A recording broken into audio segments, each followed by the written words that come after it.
Muito bem, nós vamos hoje estudar o item 3.22, classes sociais, referente ao pensamento de Karl Marx. Iniciando aqui, diz o seguinte: partindo de questionamentos sobre o motivo de haver ricos e pobres, se as oportunidades são dadas a todos e como são produzidas e distribuídas as riquezas em nossa sociedade, Karl Marx elabora o conceito de classe social. Para Marx, a classe é dada pela posição do indivíduo na esfera de produção, o que divide a sociedade capitalista em grupos antagônicos. O lugar que as pessoas ocupam na divisão do trabalho vai defini-las como pertencentes a uma determinada classe social, sendo elas a burguesia, a classe detentora do poder econômico e dos meios de produção, e o proletariado, que não possui o poder econômico nem os modos de produção, por isso vende o seu trabalho em troca de salário. Segundo Marx, como a troca entre trabalho e salário é injusta, o capitalismo gera as lutas de classe. As desigualdades são a base da formação das classes sociais. As duas classes sociais básicas, burguesia e proletariado, mantêm uma relação de exploração, ao mesmo tempo em que são classes complementares, já que uma só existe se a outra existir. A classe média, os pequenos industriais, os pequenos comerciantes e os camponeses se proletarizaram à medida que seu pequeno capital não lhes permite concorrer com a grande indústria. Desse modo, uma simplificação dos antagonismos e passa a existir, portanto, apenas duas classes fundamentais, burguesia e proletariado. E aí vamos lá.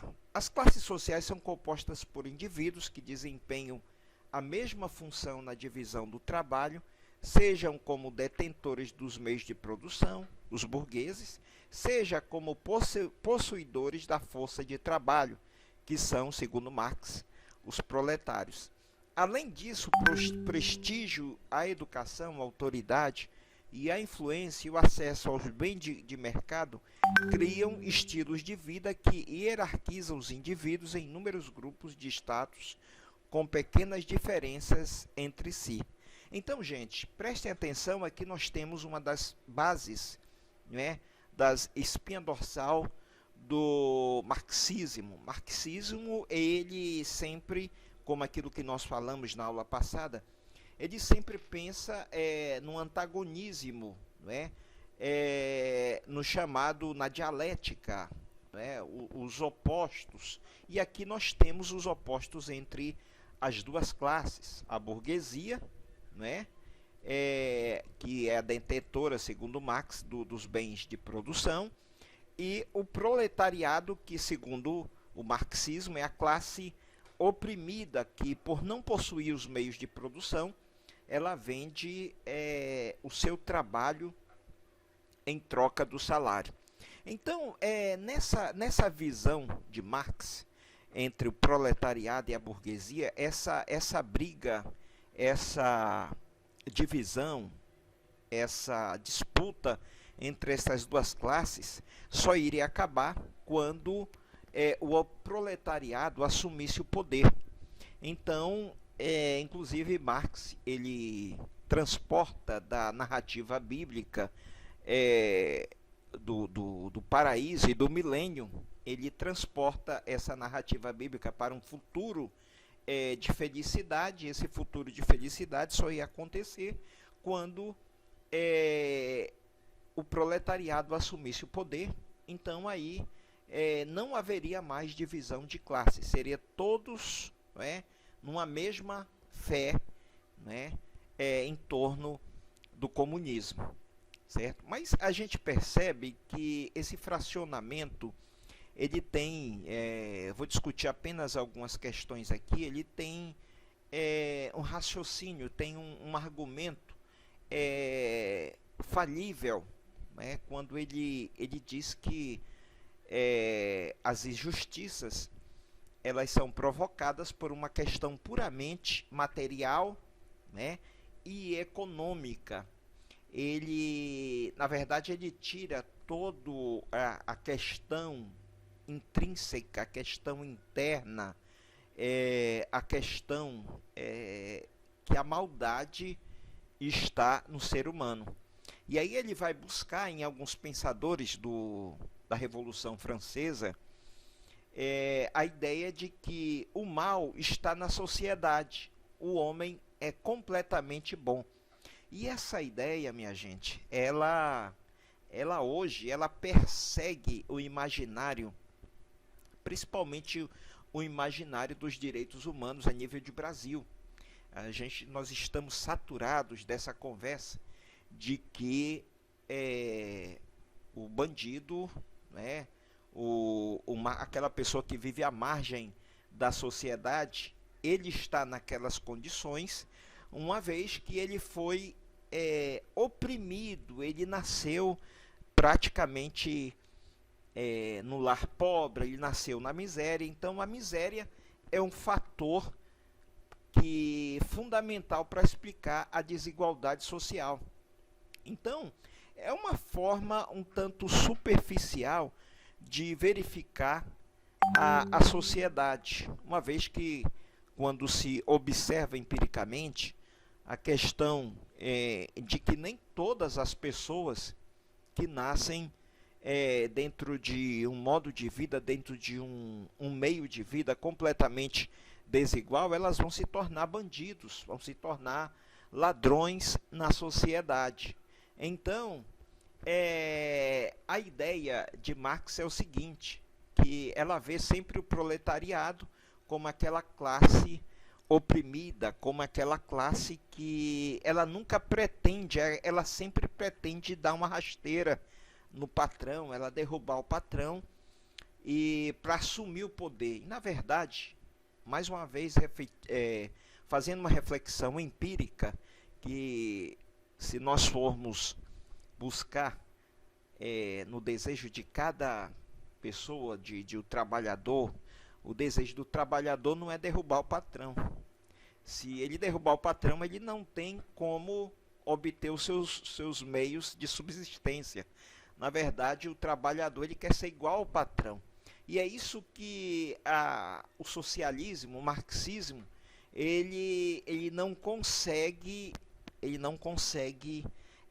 capturar essa ideia. Ou se ele capturou essa ideia, ele sabe essa ideia, naturalmente ele usou uma narrativa completamente para colocar a culpa por todas as mazelas da sociedade na burguesia, naquele que alimenta, naquele que podemos dizer que é a mola propulsora da nação, né? Então ele acabou criando essa rivalidade. O marxismo ele criou essa rivalidade, como alguns pensadores chamam de uma rivalidade, uma inveja pelo burguês, né? Pelos que são detentores do poder econômico e dos meios de produção. Colocar a burguesia, aliás, a burguesia virou um termo pejorativo, né? A partir daí começou a se tornar um termo completamente pejorativo, né? Sendo que ser rico, né, numa sociedade que pensa numa concepção materialista, numa concepção marxista materialista, é algo completamente um abuso, é uma heresia, né? Mas o que eu lembro de alguns livros que eu li relacionado a isso, tem até um de um jornalista muito conhecido, né? Jornalista e escritor, que ele fala exatamente sobre o socialismo de iPhone, né? Fazendo uma crítica aos neomarxistas aqui do Brasil, que eles eles criticam o capitalismo, mas ao mesmo tempo eles vão passar férias, não em Cuba, não nesses países onde de regime fechado, eles vão passar férias na Europa, né? Eles vão curtir os Estados Unidos da América, né? Onde se localiza tudo aquilo que eles abominam em termos de riquezas. Então a gente percebe que existem várias falácias dentro dessa ideologia marxista. Mas vamos seguir, né? Então, outro pilar do marxismo chama-se o salário, valor, lucro e mais-valia. Para o marxista, o salário é o valor da força de trabalho considerado no capitalismo como uma mercadoria qualquer. O salário deve corresponder à quantia que permite ao trabalhador alimentar-se e vestir-se dos filhos, garantindo, portanto, a reprodução das condições de vida do trabalhador e de sua família. O trabalho é a fonte de criação de valor. Então, como explicar que aqueles que mais trabalham são os que têm menos dinheiro? Para Marx, todo assalariado ganha menos do que a riqueza que produz, né? A diferença entre o valor da riqueza produzida e o salário é o que denominamos lucro. Se o capitalista pagasse o salário, o valor da riqueza que este produz, não haveria exploração, né? Então vamos continuar aqui. Ao estabelecer a relação entre salário e produtividade, Marx conclui que ao pagar os salários aos trabalhadores, o empresário nunca paga isto que realmente produziram. Assim, por mais valia que entendesse a diferença entre o preço de custo da força do trabalho e o valor da mercadoria produzida. Em outras palavras, é o valor excedente produzido pelo trabalhador que fica com o capitalista. Vamos rapidamente, não vamos nos aprofundar pelo espaço de tempo disponível, mas só um contraponto a essa questão de que é considerado, na visão marxista, do empreendedor ou do capitalista, o detentor dos meios de produção, como um explorador do trabalhador, né? Nem sempre essa assertiva é verdadeira, uma vez que o empreendedor, o captador ou capitalista, né, ele, por ser detentor dos meios de produção, ele paga um determinado valor ao empregado, né, ao funcionário, ao operário, mas, entretanto, existe um outro valor que ele deve investir também na produção. Então, se essa ideia de que o trabalhador, de que o capitalista, né, o detentor dos meios de produção, ele está usurpando do trabalhador aqui o seu salário, ele não está pagando o que realmente ele trabalhou.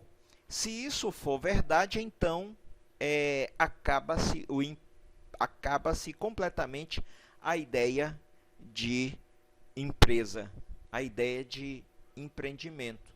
Porque como é que o trabalhador, como é que o produtor, o capitalista, ele vai ter lucro? Na verdade, ele paga pelo trabalho, pela mão de obra do trabalhador, mas ele precisa também guardar um determinado valor para investir naquela empresa, para que aquela empresa continue pagando ao trabalhador. Então, assim que funciona. Vamos imaginar se ele faz ele coloca em prática essa visão marxista dentro da sua empresa, a empresa está completamente, ela vai quebrar, né? Ela vai quebrar. Só lembrando que nos países onde adotaram esse tipo de forma econômica, o que se observa é que toda a liberdade que tem a pessoa para empreender, que é um dos princípios do liberalismo econômico, cai por terra aqui. Porque o Estado acaba se tornando, e não proletário, como queria Marx. Isso é uma utopia achar que o trabalhador um dia ia chegar, né, nesse universo, nesse paraíso do marxismo, num paraíso comunista, e assumir todos os meios de produção e acabar, né, com os ricos, acabar com a propriedade privada. Ora, vejam bem, onde isso foi colocado na prática, o que acontece? É só observar, eu não preciso ir muito longe, vocês já devem ter observado pelos meios de comunicação, principalmente a internet, o que acontece com esses países onde bitolaram, tiraram toda a liberdade que a pessoa tem de empreender. Porque, deixa eu falar uma coisa para você, quem gera riquezas é o indivíduo, quem gera riquezas é o capitalista, quem gera riquezas é o empreendedor, seja ele grande ou pequeno, ele que gera riquezas para o país. Então, o que acontece? Quando o Estado assume essa posição, ele acaba quebrando toda a iniciativa privada. Vamos seguir a nossa aula, né? O item de número 3.2 e 4, a ideologia burguesa e a alienação.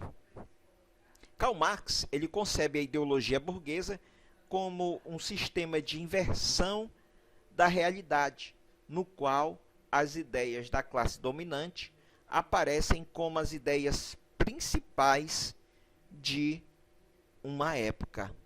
A ideologia burguesa procura ocultar a verdadeira natureza das relações de produção, pautada na exploração, e atua como falsa consciência, com o objetivo de fazer com que as pessoas não percebam que a sociedade é dividida em classes sociais. Desse modo, essa ideologia contribui para a manutenção da estrutura de dominação.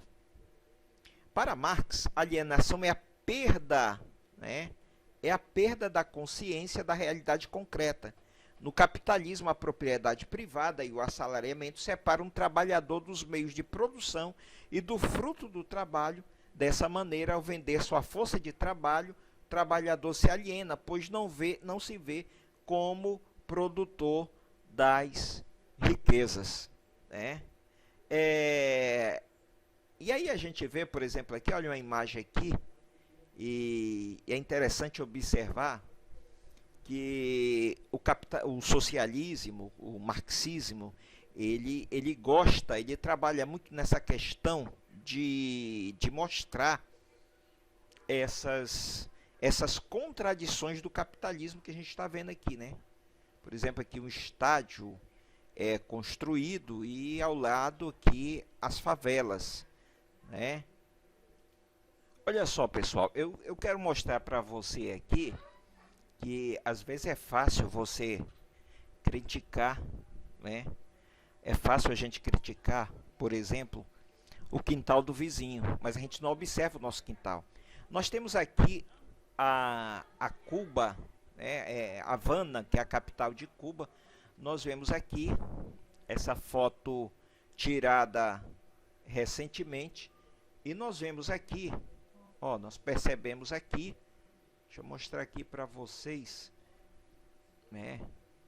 Deixa eu mostrar aqui para vocês uma imagem completamente, olha aí, você está vendo aqui, uma imagem, né, de pobreza, de miséria, né, na capital cubana. Alguém já chegou, né, de uma forma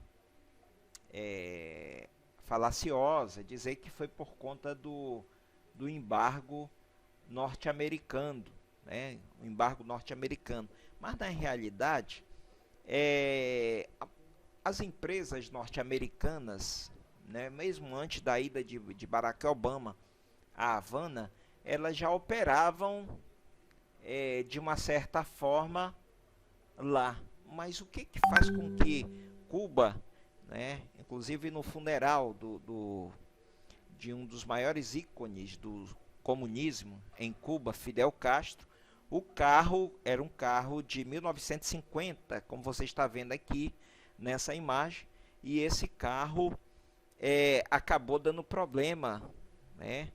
Acabou fazendo com que, por problemas mecânicos, o carro falhou. O carro que levava o caixão de Fidel Castro deu um problema. E aquilo foi um prato cheio para a imprensa ocidental mostrar exatamente que as contradições encontradas dentro do próprio socialismo. Falando ainda, voltando à questão aqui da questão da falsa consciência, né? Para o marxismo, o trabalhador, ele no mundo ocidental, ele vive alienado, né? Ele vive alienado, ele não tem consciência da sua realidade concreta, de ser também um produtor de riquezas. E ele só obtém aquilo que Marx, né? Ele chega ao patamar de só adquirir a consciência através daquilo que ele chama da praxis, né? Mais uma vez a gente percebe que o marxismo ele usurpou alguns termos, né, do cristianismo, né? Ele diz que quando ele chega à praxis, né, o socialista chega, a pessoa toma consciência da sua realidade, ele chega ao ápice da fé socialista, né? Então, gente, nós temos aqui algumas, nós vimos aí rapidamente o que foi, o que acontece com o socialismo. Para terminar esse debate, eu me lembro de tempos atrás estar assistindo um debate entre o Ciro Gomes e o Caetano Veloso, e os dois, eles fizeram ali uma autocrítica, não é? Que é uma coisa muito rara de se ver dentro do próprio universo socialista. Então ele estava dizendo o seguinte, que mesmo, Caetano Veloso disse que mesmo sabendo que o socialismo é uma utopia, né, é uma fantasia, mesmo assim ele continua defendendo aquela utopia, aquela fantasia. Então fique aí para o seu entendimento, a sua reflexão do que realmente o socialismo é algo impraticável. Vamos então para um outro pensador, outro personagem muito importante chamado Max Weber e a busca das conexões de sentido. Max Weber, ele nasceu na Alemanha em 1864 e morreu em 1920. Em 1882 iniciou seus estudos universitários na Universidade de Heidelberg, onde se concentrou nas áreas de direito, história, economia, filosofia e teologia. Em 1889 conquistou o título de doutor em direito, com tese sobre a história das empresas comerciais e medievais. Em 1891, Weber iniciou a carreira de professor universitário em Berlim, em 1896, e tornou-se professor catedrático da Universidade de Heidelberg. Em 1903, fundou a revista Arquivos de Ciência Social e Política Social, importante publicação da época. O estudioso morreu em Munique em 1920, né, e coube a sua esposa, Marianne Weber, organizar seus escritos. Algumas das principais obras de Max Weber são A Ética Protestante e o Espírito do Capitalismo, ciência e política, duas vocações, economia e sociedade. Uma das principais preocupações de Max Weber era compreender a racionalidade, né? Pois o capitalismo levou uma crescente racionalização da sociedade e conduziu à mecanização das relações humanas.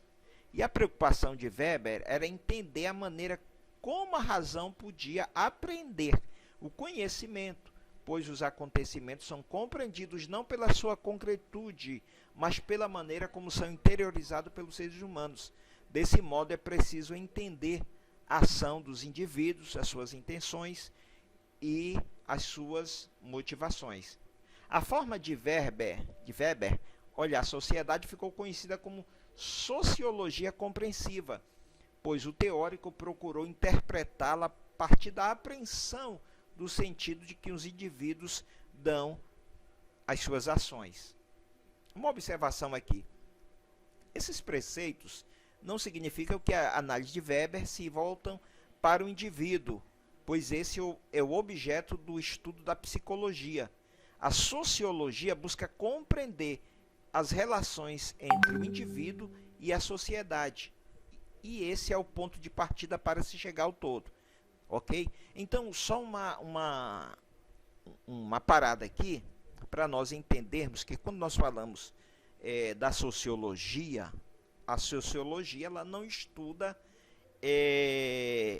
o objeto dela não é a psicologia, a mente do ser, né?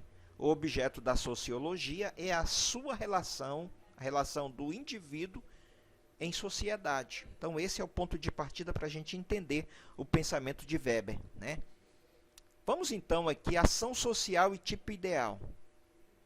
Para Weber, ação social é qualquer ação que um indivíduo faz orientando-se pela ação dos outros, como por exemplo, um eleitor que define o seu voto orientando-se pela ação dos demais eleitores, né? Embora o ato de votar seja individual, a compreensão do ato só é possível se percebermos a escolha feita por aquele eleitor, tem como referência o conjunto dos demais eleitores, né?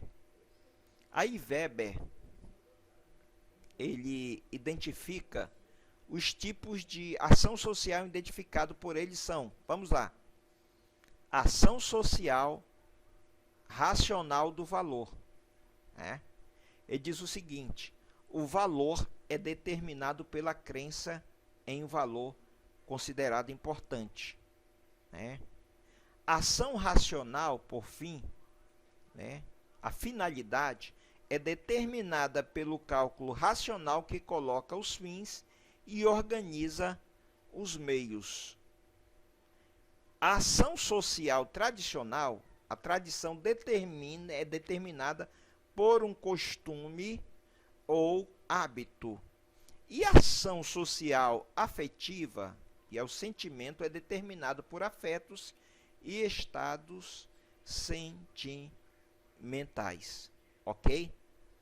Olha só, então ele começa aqui falando sobre, dando uma característica, especificando os tipos de ação social, por exemplo, a ação social racional por valor, né? Ele fala sobre valor. O valor é determinado pela crença em um valor considerado importante. Por exemplo, valor de família é um valor considerado importante, né?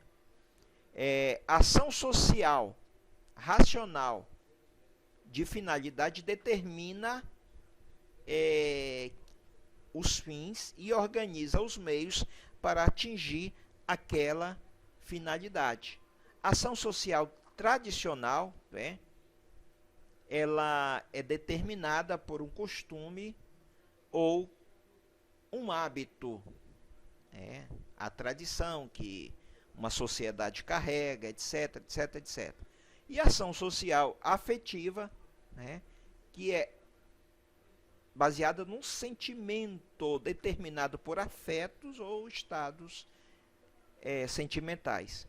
Então, a partir dessa classificação, é possível perceber que o homem dá um sentido para a sua ação.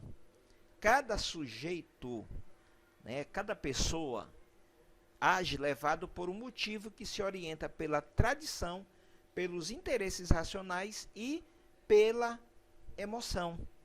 Né? Aí fica aqui um questionamento para os senhores e senhoras. O ato de comprar uma mercadoria, o que vocês acham? Pode ser considerada uma ação social? Eu vou deixar essa pergunta para vocês depois deixarem lá nos comentários da nossa sala virtual ou do nosso grupo de WhatsApp. Né? O tipo ideal.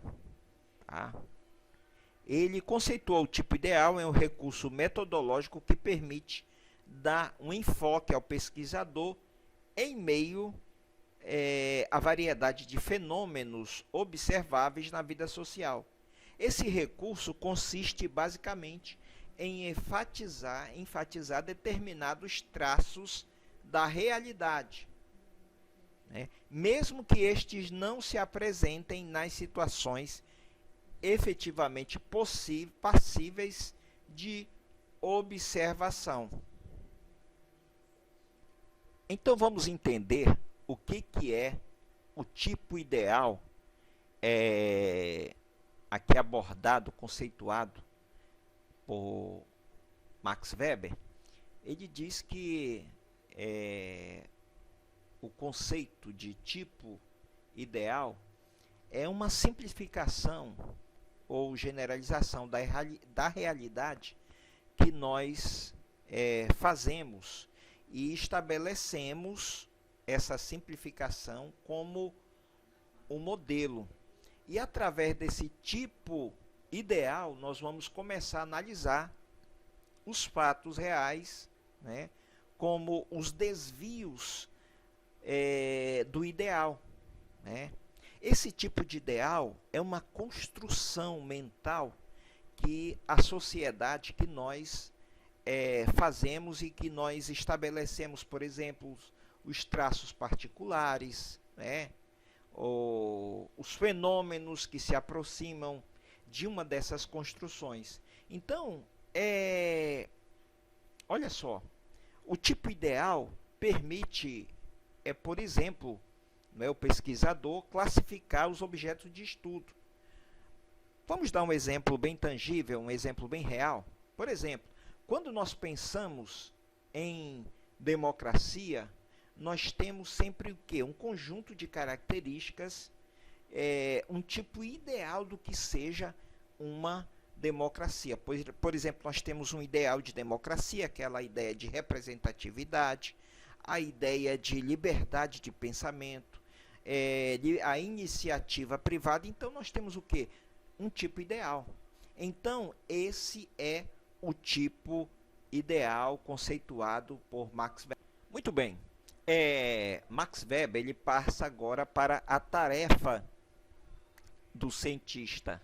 Ele diz o seguinte, que é uma fronteira que separa o cientista, o homem do saber, do político, homem da ação.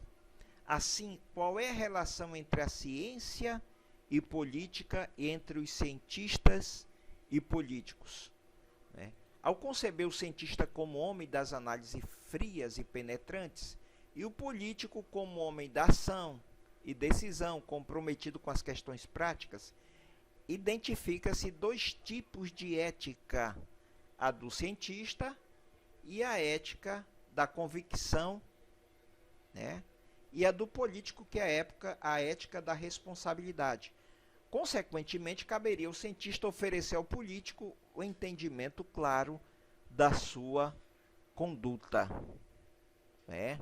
Aí entra uma questão que hoje é muito discutida, inclusive tem até um ramo da ciência chamada bioética, para entender até que ponto algumas questões que hoje assolam a humanidade, elas podem ser encaradas dentro dessas duas questões, da ética da convicção, né, e a ética da responsabilidade. É um debate muito longo e muito interessante.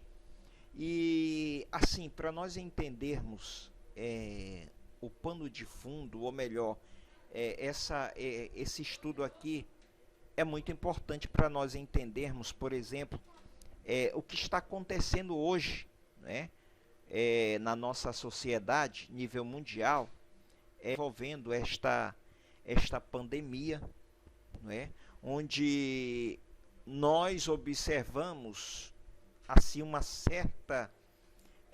certo conflito entre a questão política e a questão científica.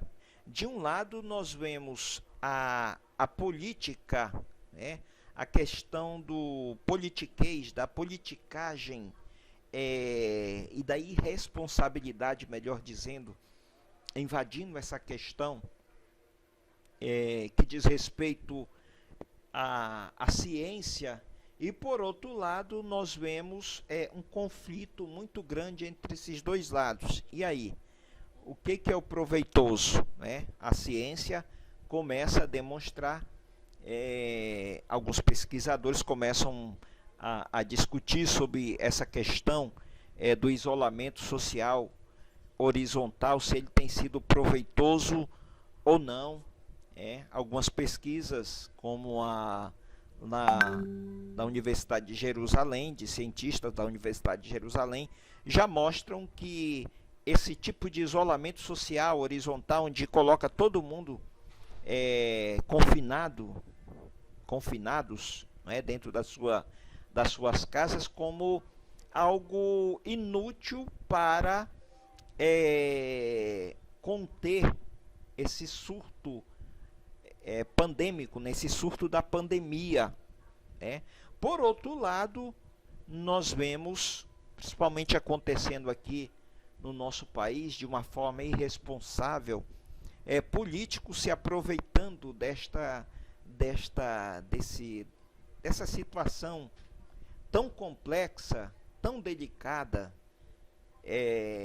para simplesmente se arvorarem no direito de fazerem, sem nenhum mínimo de responsabilidade, fazerem com que esse isolamento social continue a despeito do que a ciência está demonstrando, a sua ineficácia, mas por trás disso existem alguns interesses políticos. E aí fica uma situação muito difícil, como nós vemos a população sofrendo por conta desta situação. Por último, nós vamos ver aqui a ética protestante e o espírito do capitalismo. Como estudioso do sentido das ações sociais, Max Weber identificou que o surgimento do capitalismo foi impulsionado através dos valores difundidos pela ética dos protestantes calvinistas. O teórico buscou examinar as implicações das orientações religiosas na conduta econômica dos indivíduos e, com as suas pesquisas, constatou que para algumas religiões protestantes puritanas, o êxito econômico era um indício da bênção de Deus. Para os calvinistas, a salvação estava vinculada à glorificação de Deus através do trabalho. Pois bem, vamos pensar na Idade Média, antes da explosão do mercantilismo, da explosão do renascentismo.